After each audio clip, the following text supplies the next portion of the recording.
Masih di Aju Siang bersama saya Aulia Wardani. Pemirsa, persiapan jelang kirap bendera merah putih untuk perayaan HUT Republik Indonesia ke-79 digelar di Monumen Nasional Jakarta.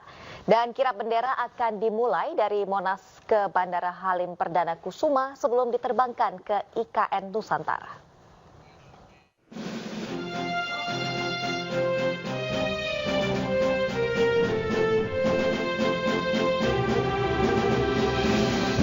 Gladi kotor dan gladi bersih kirap bendera merah putih dan teks proklamasi perayaan 17 Agustus dari Jakarta ke IKN digelar Monumen Nasional Jakarta. Seperti diketahui, upacara perayaan kemerdekaan Indonesia untuk pertama kalinya akan digelar di Ibu Kota Nusantara, Kalimantan Timur. Cawan Monas menjadi awal prosesi penyerahan bendera dari Ajudan Wakil Presiden kepada Purna Paskibraka. Selanjutnya bendera akan dibawa menggunakan mobil rantis maung beserta iring-iringan dari Paskibra DKI Jakarta, pasukan detasemen kavaleri berkuda, kaset pres, setminpres, dan pihak terkait. Sementara rute iring-iringan dimulai dari Monas menuju Jalan Tamrin, Jalan Gatot Subroto, Cawang, dan Bandara Halim Perdana Kusuma, dan diterbangkan ke IKN. Kepala Sekretariat Presiden menjelaskan bahwa proses ini merupakan bagian dari rangkaian peringatan HUT ke-79, Kemerdekaan Republik Indonesia, sekaligus simbol kebersamaan dan sinergi antara DKI Jakarta dan IKN Nusantara.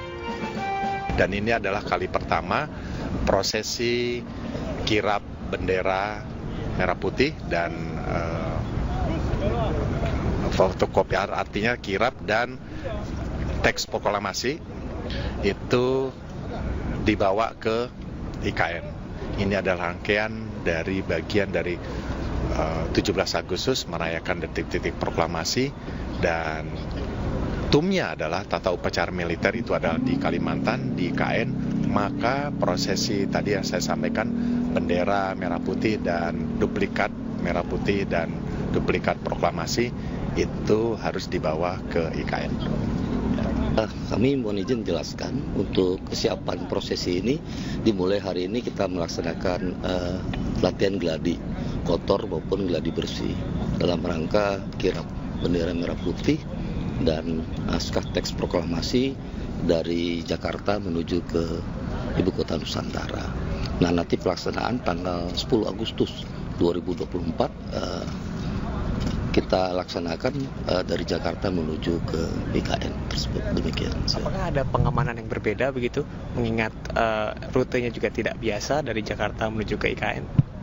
Kita sudah mengatur dan mengkoordinasikan dengan semua pihak yang terkait sehingga pelaksanaan kegiatan kirap bendera merah putih dan naskah teks proklamasi ini dapat berjalan sesuai dengan harapan kita semua dan tentunya dapat diikuti oleh seluruh masyarakat, khususnya di Jakarta dan lainnya nanti. Demikian. Untuk masyarakat yang ingin menyaksikan secara langsung, Pak, apakah ada persyaratan khusus untuk masuk ke Monas nanti di tanggal 10?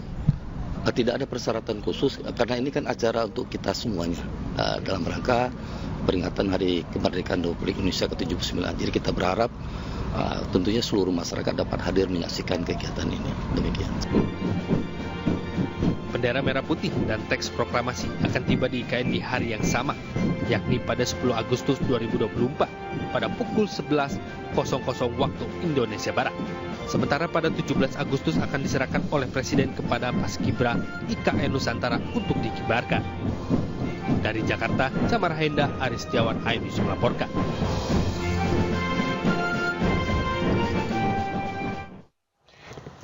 Pemirsa, salah satu hal unik dalam kirap adalah digunakannya kendaraan taktis maung untuk membawa bendera merah putih dan juga teks proklamasi.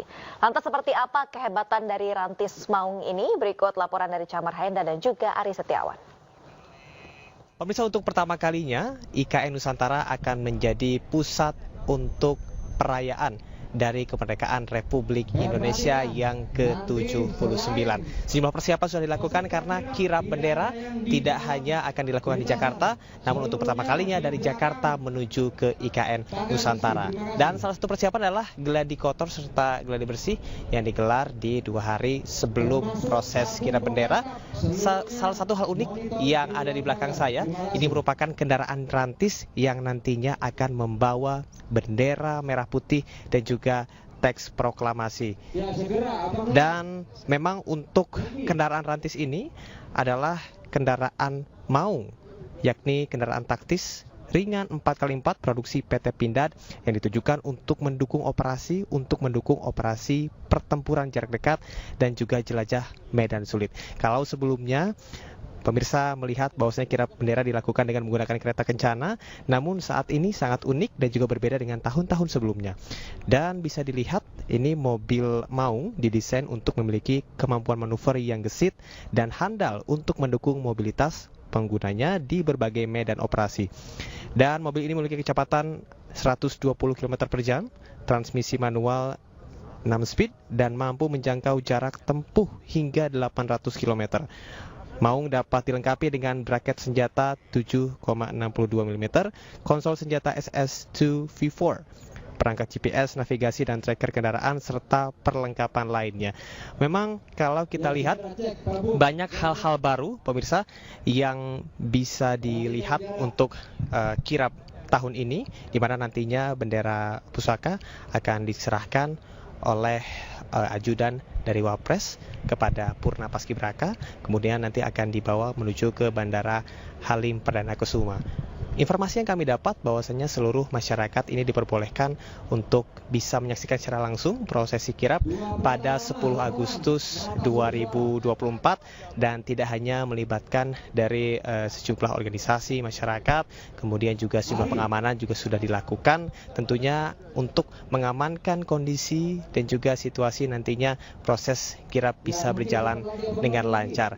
Sementara ada 140 Paskibraka DKI Jakarta yang nantinya akan mengiringi proses dari kirap ini. Kemudian juga kita akan lihat bagaimana sejarah pertama Indonesia untuk melaksanakan kirap dari Jakarta menuju ke IKN Nusantara sebagai simbol sinergitas. Dari Jakarta, Camar Hayenda, Aris Dawan, iNews melaporkan. Pemirsa, sebagai bentuk apresiasi atas kinerja dan juga pencapaian pemimpin daerah, iNews Media Group menyelenggarakan ajang Pemimpin Daerah Awards 2024. Dan sejumlah kepala pemerintahan dan juga tokoh inspiratif daerah menerima penghargaan dalam ajang ini, salah satunya adalah Wali Kota Makassar, Ramdan Pomanto.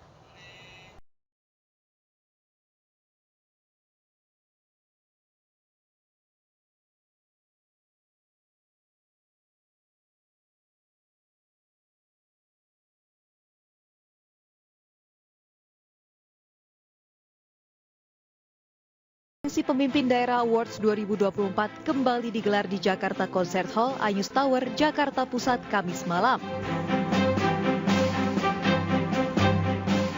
Acara yang digelar iNews Media Group ini memberikan apresiasi kepada pemimpin daerah yang telah berkontribusi besar kepada wilayahnya. Sebanyak 22 pemimpin daerah dari berbagai wilayah di Indonesia menerima penghargaan dalam ajang Pemimpin Daerah Award 2024. Salah satunya adalah Wali Kota Makassar, Ramdan Pomanto, yang meraih penghargaan inisiatif kota berbasis ramah lingkungan.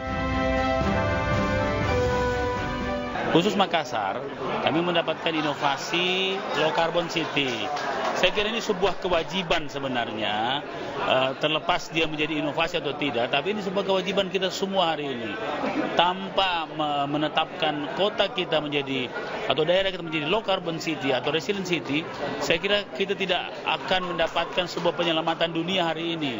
Tentang bagaimana sea level rise, bagaimana naiknya suhu di permukaan suhu bumi, ya, yang sudah naik 1,4 derajat, yang menjelang 1,5 derajat. Nah, dengan inovasi ini tentunya kita ingin sama-sama berkontribusi terhadap dunia yang dibutuhkan pada hari ini. Melalui Pemimpin Daerah Awards 2024 ini diharapkan para pemimpin daerah semakin inovatif dan memberikan kontribusi besar bagi daerahnya masing-masing. Dari Jakarta, Muharlin, iNews melaporkan. Ya, komitmen membantu kemajuan Belitung Timur juga mengantarkan Kamarudin Muten meraih penghargaan dalam ajang Pemimpin Daerah Awards 2024. Ia dinobatkan sebagai tokoh inspiratif kategori kesetiakawanan sosial. Pemimpin Daerah Awards 2024.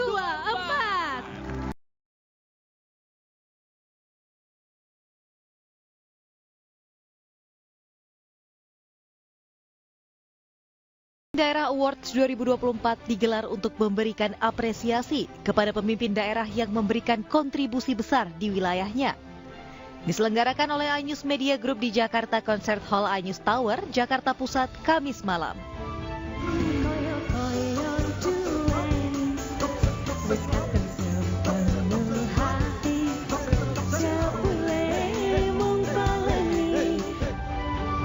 Salah satu tokoh yang mendapat penghargaan di Pemimpin Awards 2024 adalah Kamarudin Muten dari Belitung Timur.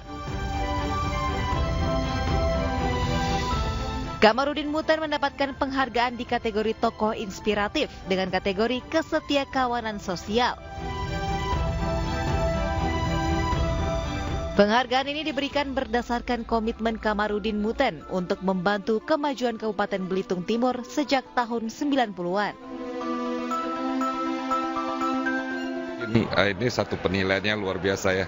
Saya dari umur 90 tahun, tahun 90 saya sudah banyak membantu dan membuat sesuatu yang baik untuk Belitung Timur ini. Saya sekarang lagi mencalonkan diri untuk pilkada Bupati Belitung Timur. Semoga nanti terpilih dan akan bikin lebih baik lagi. Penghargaan bergengsi ini merupakan apresiasi bagi tokoh-tokoh yang inspiratif dan inovatif yang telah berkontribusi atas perkembangan di wilayahnya.